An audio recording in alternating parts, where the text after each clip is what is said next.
Hi, welcome. This is Dr. John DeMartini. This is one of the most amazing and inspiring shows that you can listen into. If you want to be on the edge of your seats, if you want to open up your heart, if you want to expand your mind, and you want to meet incredible people, stay tuned because you're just about to experience a transformative radio show that will change your life. And you're listening to the Dr. Pat Show that's coming up right next. Welcome to the Dr. Pat Show. Talk radio to thrive by.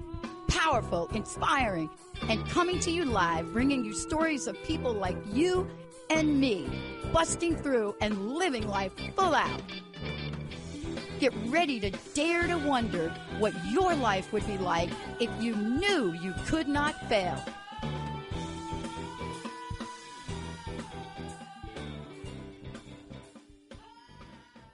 Hey, everybody, welcome. It's so great to have all of you tune us in and turn us on. Just give me a minute here. I'm just moving things around.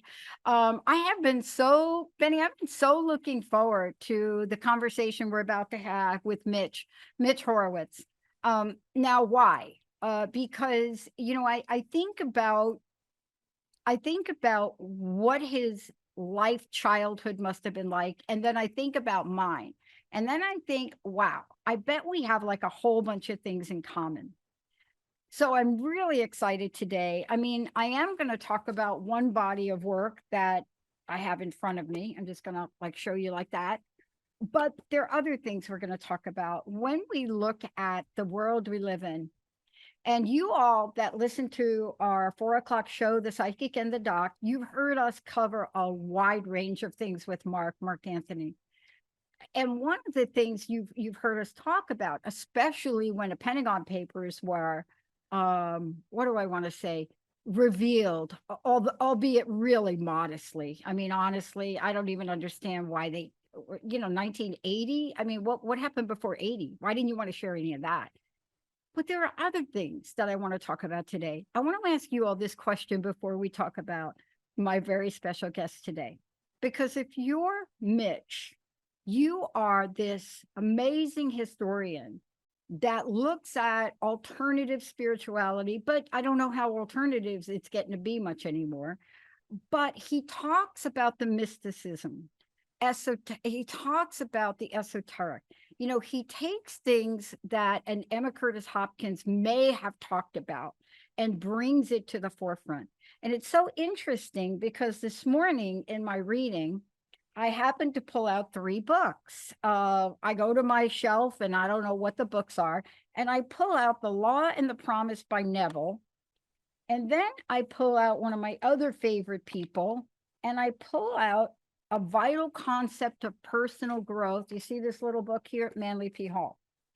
And so for most people that come and look at my library, they're like, wow, like something's happening to you. But here's what I think is happening. Whether you're Mitch and you've written Uncertain Places, essays on occult and outsider experiences, one of the things I'm struck by this now, and Mitch is going to jump in on this. I am struck by how conversations like this used to be being had by like a little percent, not even like a percentage. You know, maybe Yuri talked about it, like, I don't know, over here, Casey, maybe somebody over there, like 0.001, right? Today, what are we focused on? If the latest version of American Horror Story New York City has anything to do with today's conversation and how people are creating what once was known as the unreal or the surreal and tapping it into our actual lives, this is really the explosion we're seeing.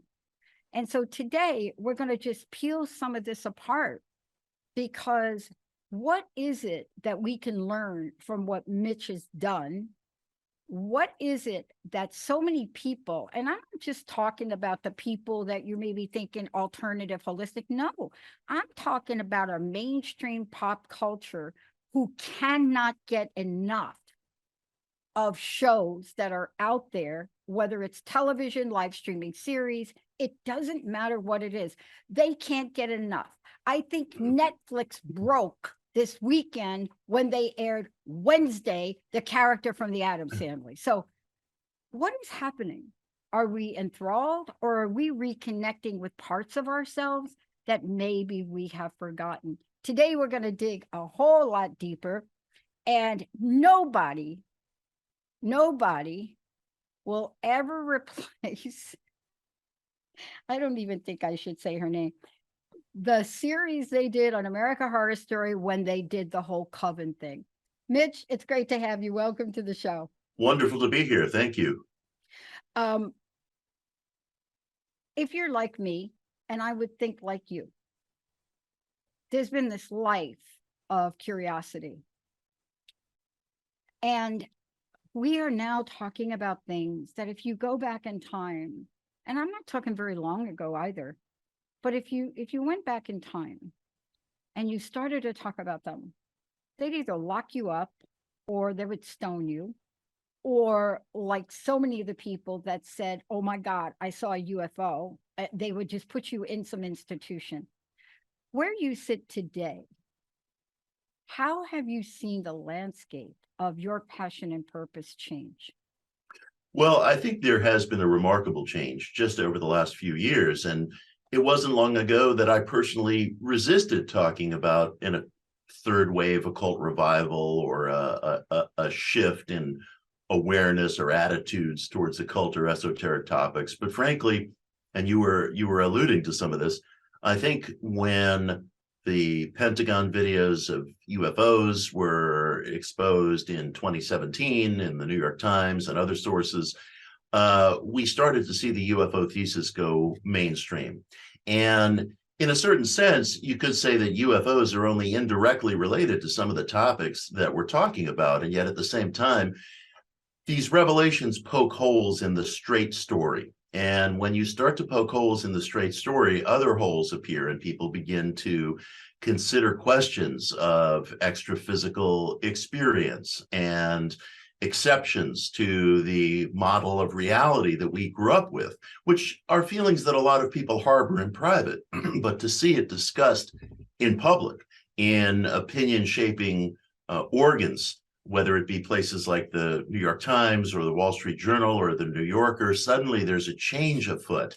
And when we say the UFO thesis has gone mainstream, it's moving like a freight train and it's not stopping. And usually things happen in a kind of context. And I think today we are seeing not only discussion of UFOs, but a discussion of the extraphysical nature of consciousness. I often tell readers, if you think my assessments of what's coming out of quantum mechanics or quantum theory sounds far out, read Scientific American. I'm conservative in my descriptions. Yeah. We're seeing a wide opening in terms of extraphysical considerations today. Yeah, one of the things you say in your book, and I love that I get to get a copy of your book and highlight it and write on it. But one of the things I love, and it's in the chapter you wrote, is your mind a technology for utopia. And there's the first thing out of the gate that you say that is really the focus of everything I think we're going to talk about today. And it says, we are faced today with unprecedented possibilities for how to participate in life. Yes. Never thought. I mean, I've been doing this show. Benny and I have been together 20 years doing this show. One of the first positive talk shows ever. I was laughed at. I didn't care. It wasn't called this. It was called something called crust busting. But this statement you made now compared to when we started, and Benny and I, we joke about this a little bit, because I used to have to bring in binders, not an internet, not this here. But how do these options, how do these possibilities, Mitch, from where you sit and from this book, how do they help us to a better understanding and or hinder us to a better understanding of life? Well, one of the ways that we get hindered, of course, is when things get rendered into a kind of shorthand and people feel that it's just a question of finding a magic bullet that's going to solve everything. And maybe this magic bullet lies in the direction of this particular practice, or lies in the direction of chanting, or lies in the direction of meditating. And the fact is, our problems are complex in life. Life is a complexity, and its solutions are a complexity. What I want people to understand from all walks of life is that you can work on many different fronts in terms of trying to create a life that makes you feel at home in your own skin. And that includes experimenting with positive mind techniques. That includes, if you so wish, experimenting with radical forms of prayer, with chanting, with meditation, with considerations of retrocausality, something I write about in this book and Daydream Believer, whether something that you do in the so-called future can affect what you experience in the so-called present. And it's not as far out as it sounds. No, it because isn't. we know that time is conceptual. We've known since Einstein that linear time is not an absolute. Time bends in certain circumstances, and this marries to ideas that have come out of the last 80 or 90 years of classical experiments in quantum mechanics, not even to get into questions of academic ESP and psychical research, which I care very deeply about. And I want people to realize that they have within them potentials, extra physical potentials, that can address the problems of day-to-day life, which doesn't free any of us from dealing with those problems also on the terms that the world expects. But you can bring a whole recipe book to what you're doing in life, draw from it as you wish, do so in private, and approach life with a complexity of solutions, including spiritual ones. And by spiritual, I simply mean extra physical. I love it. Okay, let's use it. Let's do a real-time example. Okay, Mitch and I did not plan this. This is not staged. We have never physically met like this here, right? I have his book. I read his book. You all have seen me. Benny, you know this to be true. Benny and I have seen, we have seen things happen in the studio that if we were to describe them today, people would look at us strange. We've had guests in the studio that go into some strange trance in the middle of a show, dead silence, and out of their mouth come spoons and gemstones, and not a single one of them is wet. So let's just hold that. But how is it you and I are wearing black and white today? You also mentioned Neville Goddard. You pulled Law and the Promise off your shelf. I have a tattoo of Neville right over here. He's a real hero to me, and loved him for many years.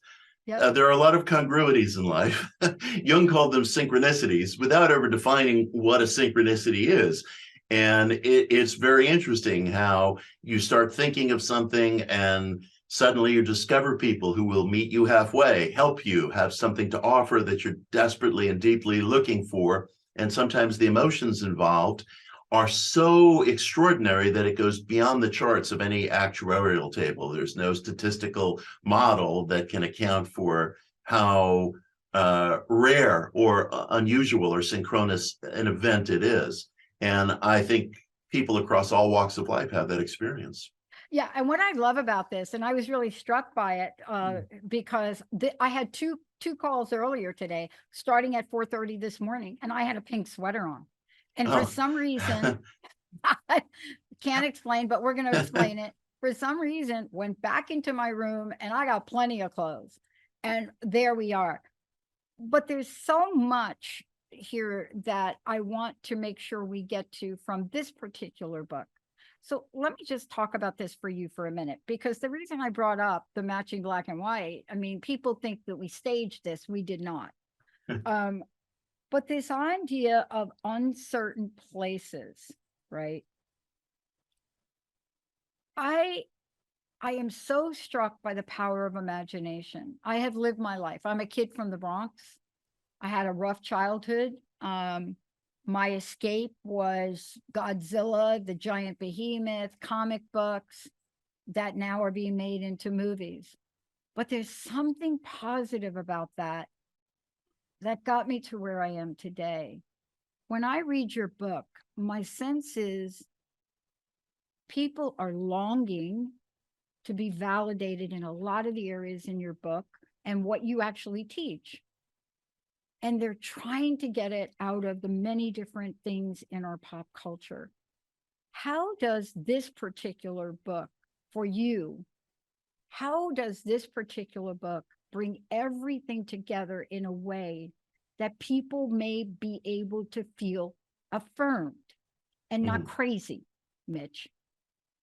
Well, I hope that the arguments in the book strike people as persuasive and careful and critical. I call myself a believing historian. I participate in many of the movements I write about.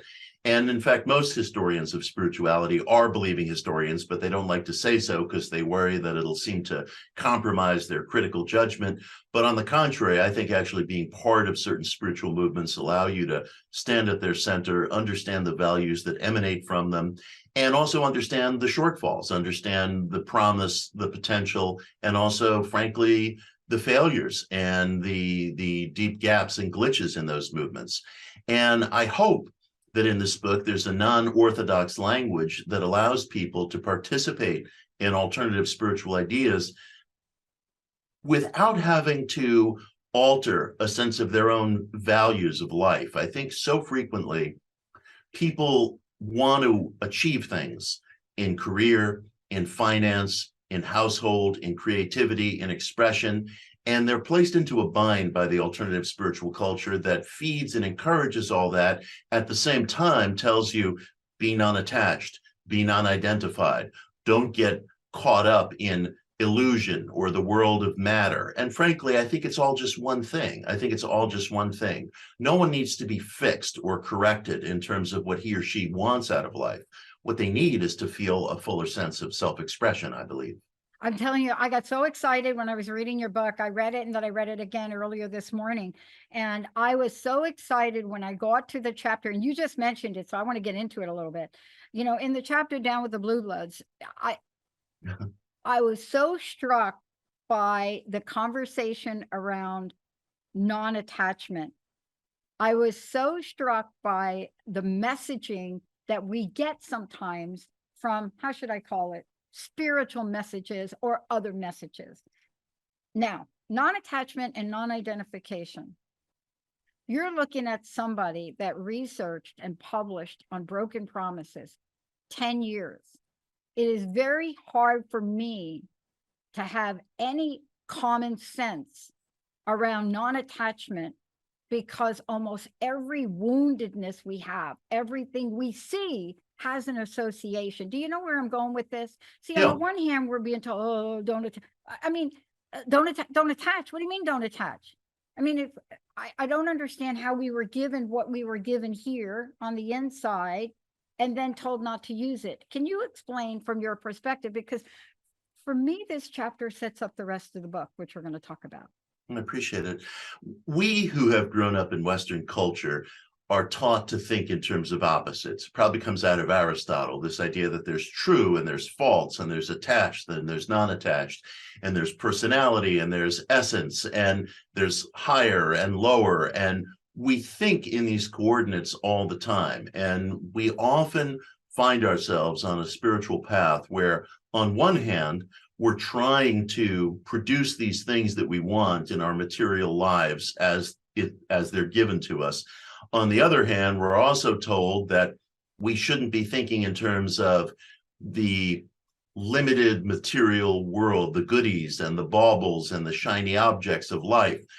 My contention is it's all one thing. How would we even know where one begins and ends? Where does personality begin and end? Yeah. Where does a sense of the infinite versus a sense of the quotidian begin and end? These are all one thing. They're all part of life. And I believe that they're part of the search for self-expression, broadly defined. And that's going to have a different meaning to every single one of your listeners. And I applaud that. I applaud that. And I don't feel that the individual is incapable, the mature individual is incapable of determining what will make him or her happy in life.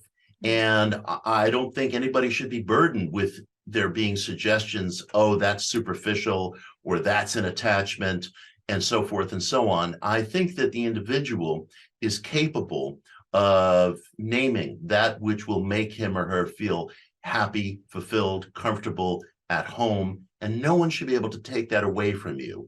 And there's no division, in my estimation, between the so-called spiritual and the tactile lives that we lead. It's all one thing. It's all one thing. That wish to demarcate is that kind of binary thinking or thinking in opposites that doesn't suit every area of life. Yeah, I'm so glad you talked about this. And the reason I'm glad I brought it up now, and the reason I'm glad you put it where you did in the book, is because without this conversation, it's going to be hard for people to make sense of that in their world, that they're okay. You see, we're so told we're not okay for so many reasons, right? You know, my mother, before she took her life, had a very, very, what's the word? I mean, she could have read this book way back, right? Because she lived in that world you just described, right? Mm-hmm. But if we truly believe in the idea of non-attachment, and there are some people that do, it is very hard for them, whether you are a Christian pastor or you're like my table tennis player, you know, 99 million deities of Hindu, or Sarah Main, who has taught me Sanskrit, she teaches it. It is hard to explain our history and explain those people that walk the earth and demonstrate non-attachment. I can't find it, but No. yet we're stuck on this, aren't we? Yes, and it's funny. I have a good friend who is an Aikido instructor, and he's very dedicated to that path. And Aikido is a tradition that comports really well with Buddhism. It comes out of Japanese culture. It has very deep and close ties to Zen Buddhism. And he's been on this path for a long, long time. And he's a very serious guy. And I said to him, listen, friend to friend, you've been doing this a long time. You've studied in Japan. You've studied in the US and different parts of the world. Have you ever met a teacher, an abbot, a priest, a martial artist who you felt was a realized person? And he said to me, no. And I appreciated the bluntness and the simplicity of that answer. It matched my own experience. I wasn't fishing for that answer. But the fact is, when a person enters a situation where he or she feels weak or challenged or needful, whatever that situation may be, that's when you're seeing the core individual. You're not seeing the core individual in circumstances of familiarity, comfort, where the internet is working and their belly is full and they know that there's a refrigerator of food waiting for them. But when that is stripped away, you see a commonality in the human situation. You see sometimes a childish desperation, and that's not something to be ashamed of. Yeah. It's something to come to terms with. And I frankly rarely use terms like enlightened or realized or awakened. I think that those terms have gotten drilled into us by familiarity, and we see those as a kind of a goal. And I think that can be very limiting and very fixating to the individual who may have his or her own language and ideas and concepts for what they wish for in life. And I want the search to be the project of the individual, him or herself, and not to have that taken away because a valued piece of spiritual literature, whether it's Western, whether it's Eastern, says that the path lies in this direction. Verify it. How do I know that the path lies in that direction? Some of the most valuable moments I've had in life have occurred when I've been on the receiving end of some nostrum or some piece of familiar advice, and I've suddenly stopped and said, wait a minute, how do I know that that's true? Yes, it may appear in the New Testament, it may appear in the Bhagavad Gita, it may appear in the Dhammapada, but how do I know that that's true? Familiarity is not truth, and we have to really remember that. And I think that capable individuals, mature individuals are able to articulate their own conception of truth, and they'll probably feel, in my estimation, a lot more at home within that. I hope so, because we're going to take a short break when we come back. You mentioned commonality. I'm going to get right to it. The New Age and Gnosticism, I want to talk to you about that because it really sets us up for really what I call a rebirth. I like your word resurrection better. There's a number of things. But before we do that, Mitch, a couple of things. How do people plug into what you're doing? I know you're doing events. How do they get a copy of your book? How do they stay connected with you? Because we're only talking about one thing today, but you're like, you've got this all covered. Well, my website is mitchhorowitz.com. I'm on Twitter at mitchhorowitz23, Instagram at Mitch Horowitz, and Uncertain Places is available anywhere you buy your books. Now, I want to answer one of my listeners, Benny, and we'll go to break. Jerry, thank you, Jerry. You must be on the East Coast. Thank you. Oh, yeah. Okay. So I get these text messages that are like, okay. So everything's abbreviated. Thank Dr. Pat. Are you going to do a show series on, I might now, on the America Horror Story New York City, the latest version of America Horror Story? I'm really thinking about it because it is very interesting from both a socio, a paranormal, and a modern day contemporary view of secrets. Let's take a short break, everybody. We'll be right back.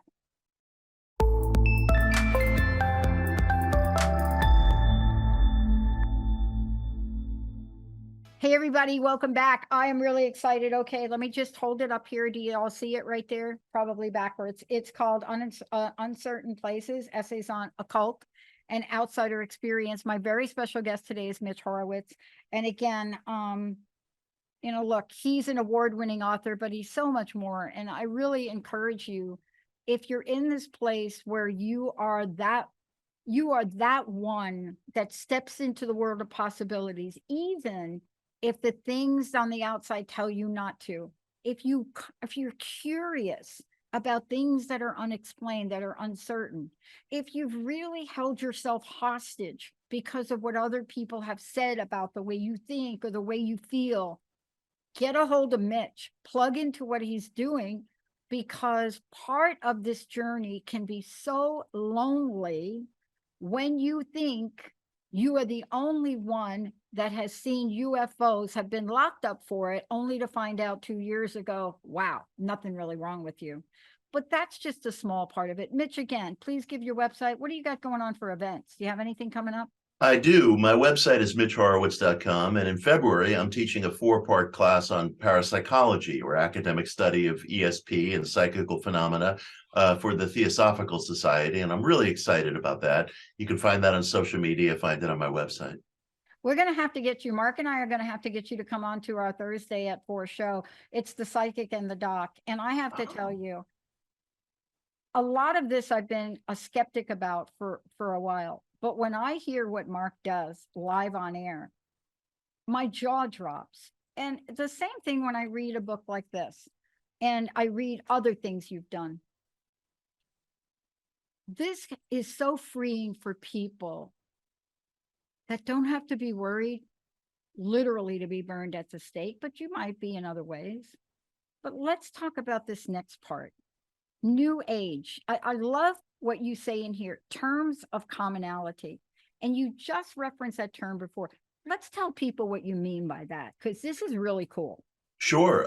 You know, I'm very aware that in many precincts of our culture, the term New Age is used almost as an insult or an epithet. It's supposed to connote everything that's fuzzy or fickle or trendy about spiritual culture. But I use the term New Age very freely. I apply it to myself. I define New Age very simply as a radically ecumenical culture of therapeutic spirituality. That's all. That's how the term was used when it first came into popularity in the 1970s.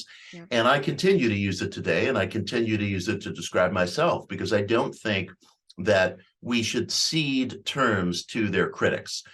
Because that term is used frequently in a negative way in mainstream media, doesn't mean that it lacks historical integrity. And there are many such terms that I continue to use, whether it be occult or ESP or New Age, that I feel have been with us for a long time, have a definite meaning, were coined by people who themselves were part of the seeking community. And I don't think we should give those terms up. So I have an essay in the book, which is based on a talk I gave at Rice University, defending the New Age. I don't think that this idea that people are exploring, weaving in and out of different spiritual traditions is some aberrant thing that should be criticized. If people want to call me a purveyor of cafeteria religion, they're entirely welcome to. Humanity has been participating in so-called cafeteria religion since the dawn of time, since we began traveling outside of our own villages and borders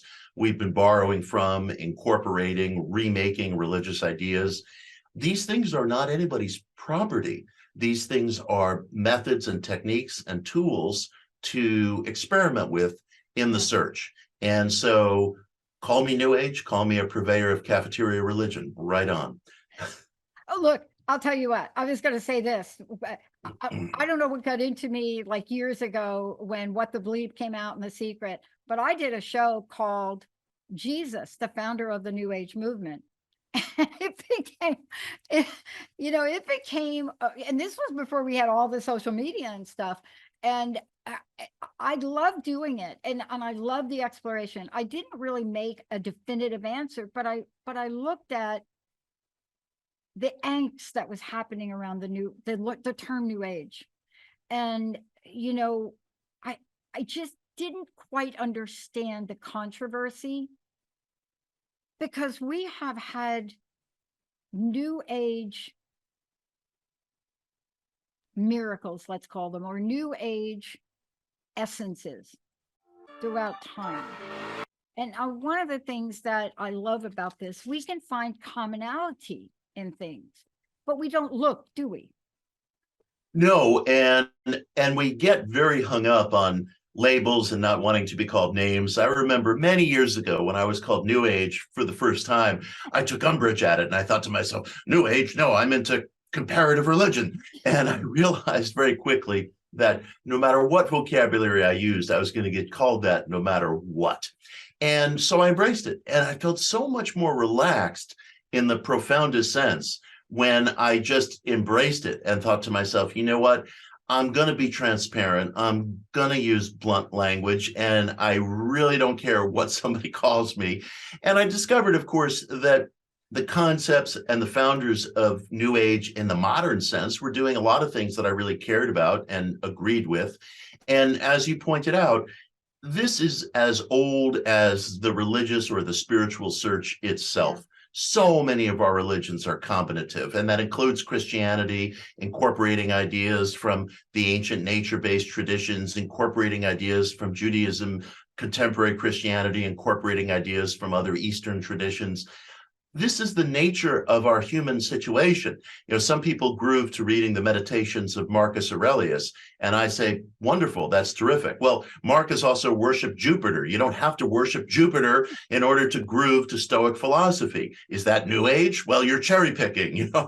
It's not cherry picking. It's syncretic. It's combining things from other cultures and outlooks in a way that might be meaningful in your life, and it's as old as human history.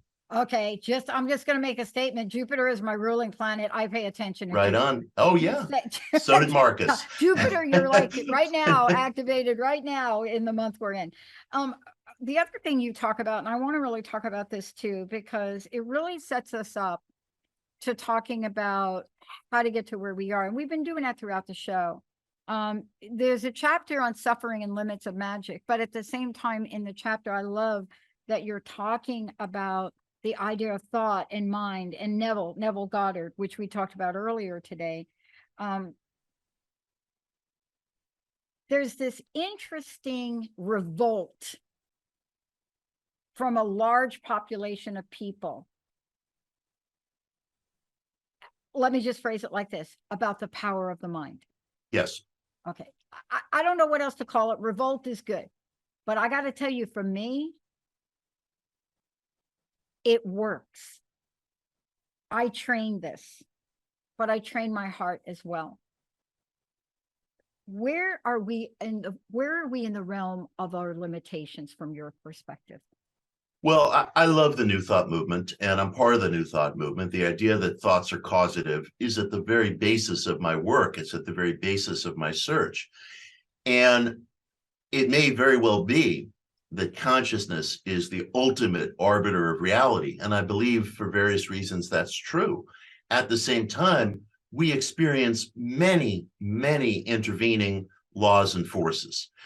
For something to be a law, it has to be constant. So water is always H2O, but water can be a vapor, a solid, or a liquid, depending on surrounding circumstances. I don't see why a law of consciousness should be any different. it's a natural fact that forces will alter and change based on surrounding circumstances, like gravity. We have to deal with the intervening laws and forces, the countervailing forces, the complexities of this particular plane that we occupy. And that includes physical decay, that includes suffering, that includes demise of these bodies, that includes any number of countervailing events that occur in life. So I don't exactly like to think in terms of there being one overriding mental super law. There's a lot of laws and forces in our lives. That doesn't mean jettisoning. That doesn't mean jettisoning the idea of mental causation, but it means leavening the idea of mental causation with the fact that there are many, many experiences that we have to go through, natural experiences that alter outcomes in the same way that mass alters the effects of gravity. Doesn't mean gravity's not there, but it's going to be experienced very differently here on Earth than on Jupiter or on the moon, for example.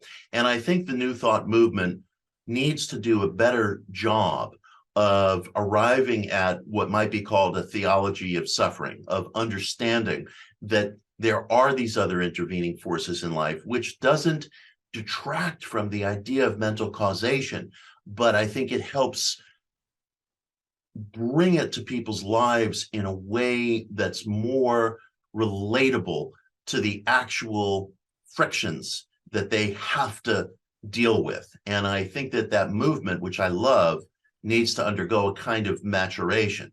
As far as the naysayers and the critics, there's almost no reaching them. You know, we have to embark on this search ourselves. But that also means that we don't have to believe that something is true because it's been repeated or because it's been framed in a particularly elegant way.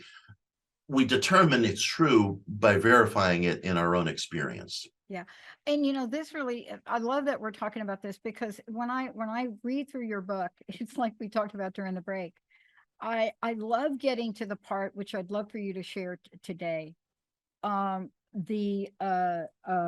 Seeing in the dark, because I love that, because when I think about myself and other people that I know, you know, there's been a lot of darkness in our lives, but how is it that I'm called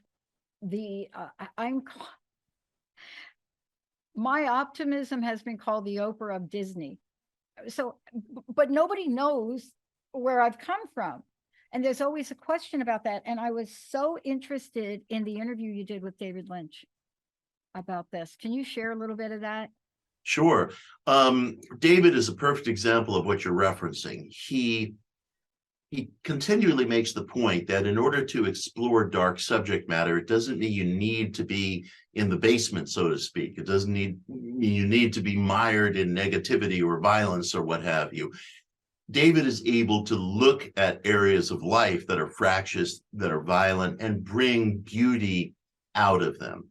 And I think for a lot of us, friction is a refining element in life. There's a very intimate relationship between friction and creativity. There's a very intimate relationship between tragedy and excellence.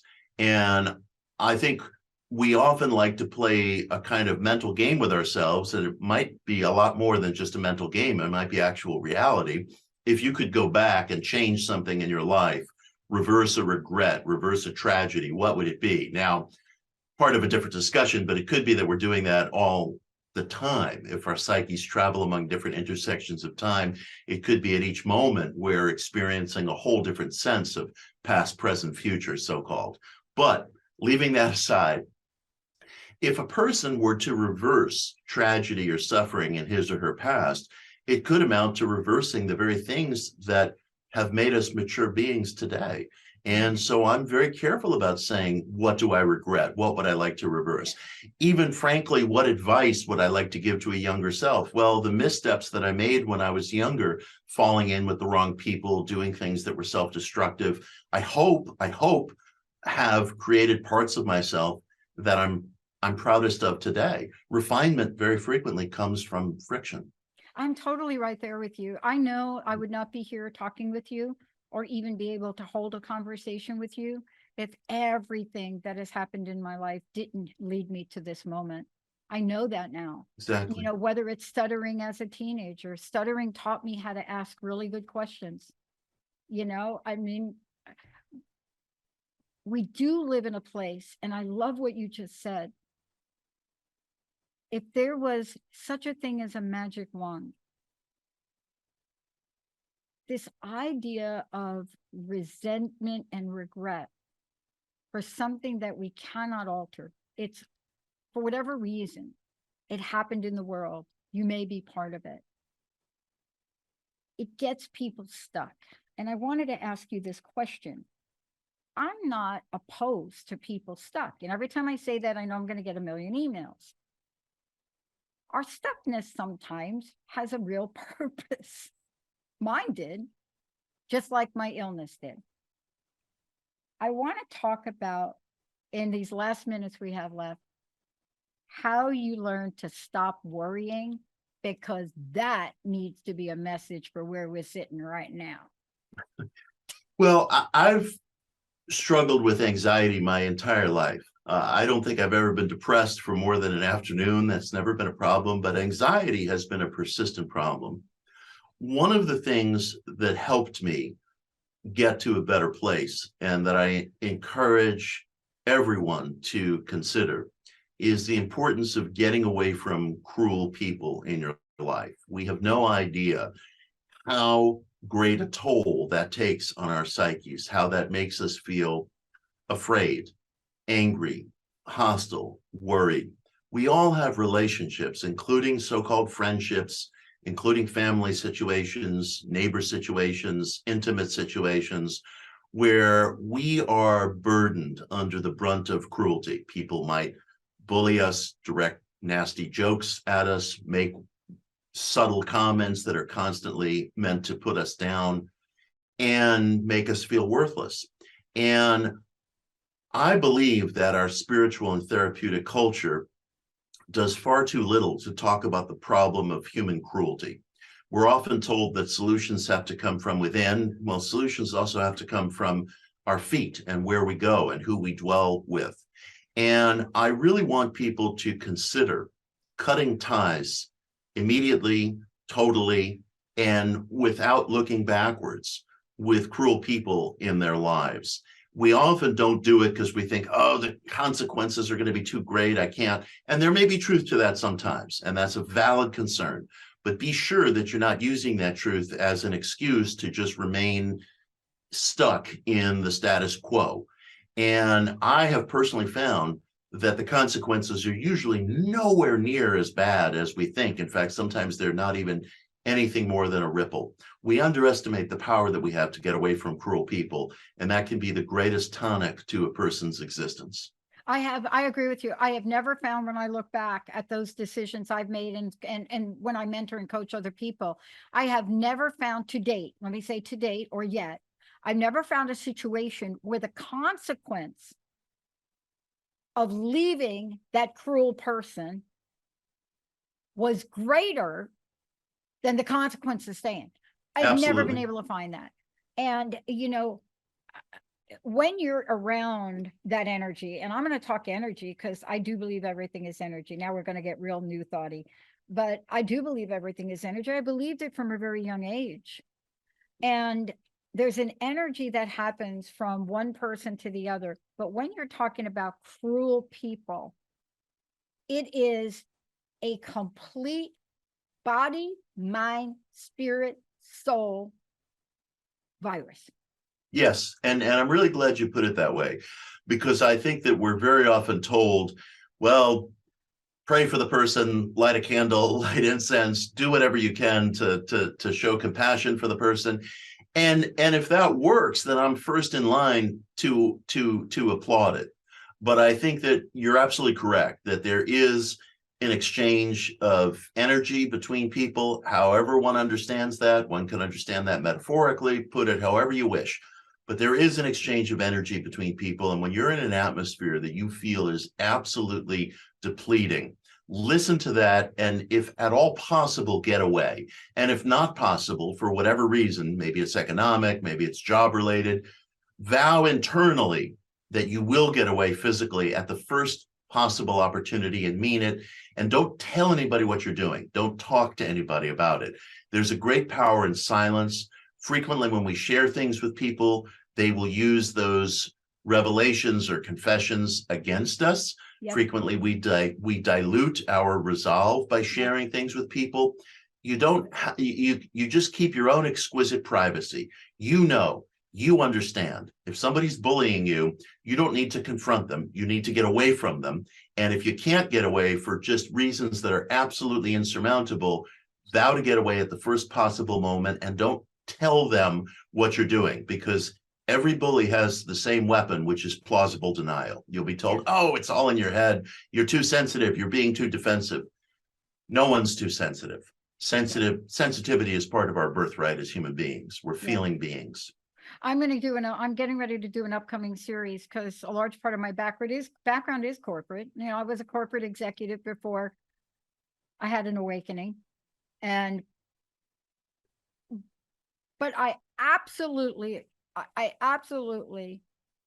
am revolting against the term that a person from the millennial generation created, and it's harming that generation, and it's not true. It's called quiet quitting.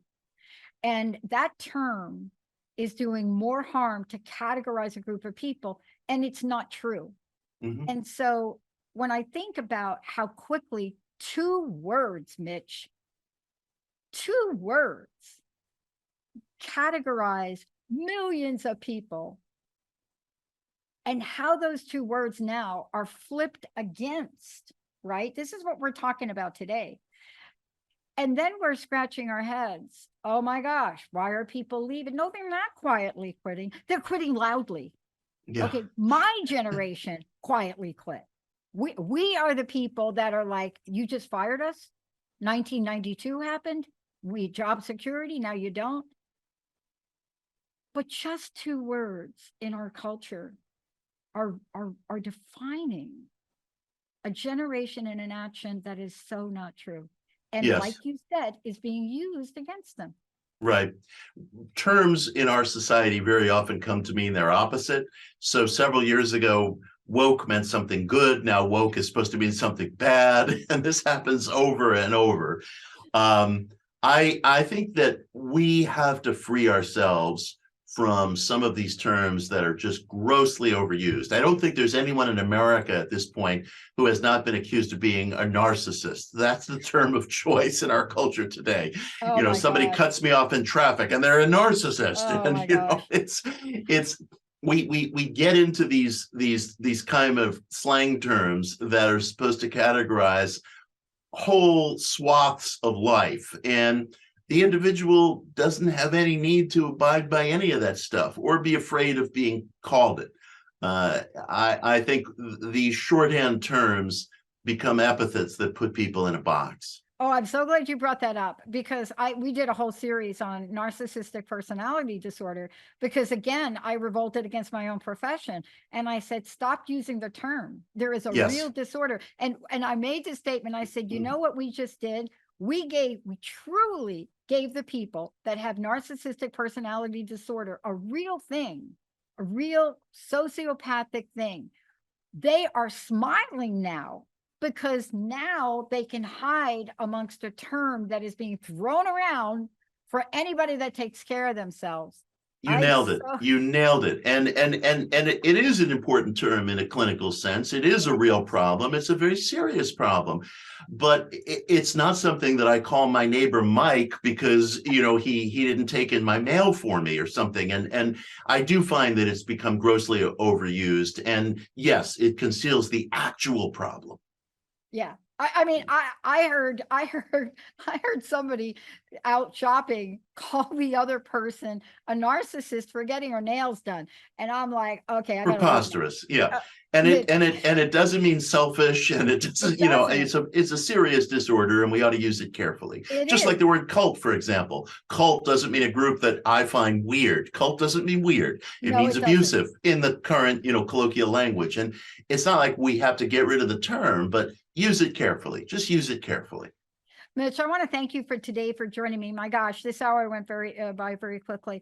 Two things. I'd love, again, to know how to get a copy of the book. Manzanita, thank you for working with Linda to set this up. How do we find out about you? And I'd love to know your personal message, what you'd like to leave us with today. Oh, well, thank you so much. The hour did go quick. The book is available in paperback, digital, and audio. You can buy it on Amazon or wherever you buy your books. Appreciate your shout out to Manzanita at Inner Tradition. She's a wonderful publicist and friend. And the final message I would like to leave people is one word: experiment. Experiment. It's all yours. It's all yours to try, and let nobody put you in a box. Wow. That's the stuff that possibilities are made of. Mitch, thank you so much. Pleasure. Thank you. Yeah, thank you all. You're the best audience on the planet. And I know, Jerry, you're still texting me about AMS, American Hearts. We're going to do something about it, but I just need to give it a little time to kind of finish. Thank Benny. Thank you, Benny, for pushing all the right buttons. And thank you, guys. You're the best audience on the planet. Thank you so much. Mitch, make it happen as usual. We'll see y'all next time.